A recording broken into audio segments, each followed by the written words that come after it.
data is big.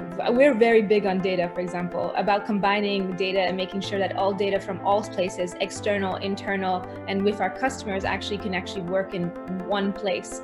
That for us is a big trend that we're seeing, and customers are no longer willing to say, okay, well, you know what, I've spent a lot of money with this vendor. I don't want to leave. They don't want to leave that vendor. They want to bring the vendor with them. They want to work with the vendor plus us. And that's something that we're seeing. And because of that, that requires a lot of data, that requires a lot of, machine learning to understand, also making sure that there's the correct adapters in terms of how we integrate with themselves, with their external vendors, etc.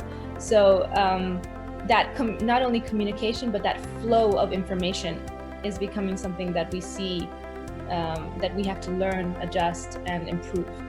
And it's constant, and there are always changes. Yeah, absolutely. I see. How about yourself, Shiv? Actually, very similar to what Katherina said. I think the biggest challenge for us was more specifically hiring developers. Just especially given the last 18 months, a lot of companies are trying to digitize their operations. A lot of them are trying to build that in-house as well. So the demand for developers has gone up quite a lot. So yeah, I think that's for us is probably the biggest challenge we've been facing.